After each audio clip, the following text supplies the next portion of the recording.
petit tour. Vous parliez de la Belgique tout à l'heure. La Belgique peut-être un petit peu triste aujourd'hui. On va aller retrouver Valérie Le Rouge à Bruxelles. Bonjour Valérie. Alors on va parler de la bière qu'on va consommer avec modération évidemment.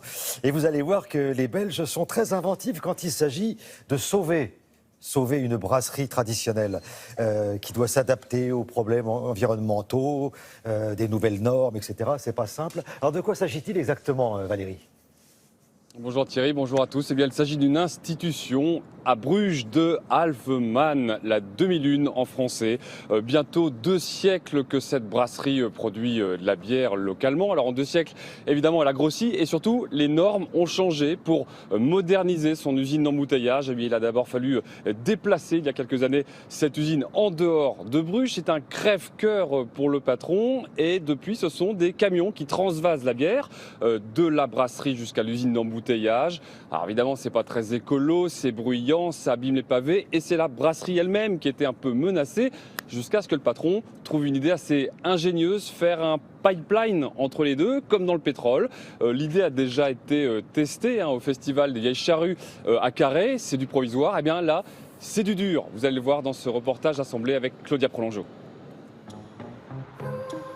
Bruges est bien connu pour son beffroi et ses canaux.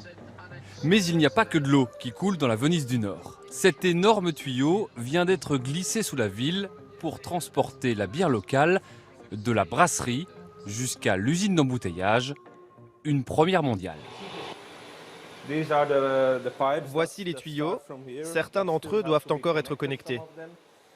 Ils partent d'ici, dans la brasserie, et parcourent 3 km sous les rues et les canaux de la ville, jusqu'à l'usine d'embouteillage à l'extérieur de la ville. Le pipeline va remplacer 500 camions qui pénètrent chaque année dans le centre-ville et abîment en passant les vieux pavés des ruelles médiévales.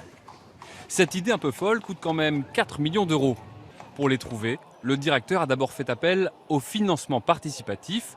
Il a récolté 300 000 euros en promettant un remboursement en nature. Beaucoup de gens nous ont demandé d'avoir un accès direct aux tuyaux pour pouvoir se servir quand ils le souhaitaient, en échange de leur investissement. C'est impossible, on n'a pas pu leur mettre un robinet à bière à disposition. Mais pour eux, notre bière est gratuite à vie. Le projet en a séduit beaucoup et fait encore des envieux parmi les clients. Si je pouvais avoir cela chez moi, ce serait super. Je trouve que c'est une très bonne idée. Cet endroit est génial. En plus, je viens de goûter cette bière et elle est très bonne. Cette idée originale permet en tout cas aux Fous de Bruges, c'est le nom de la bière, de continuer à être brassée dans le centre historique de Bruges.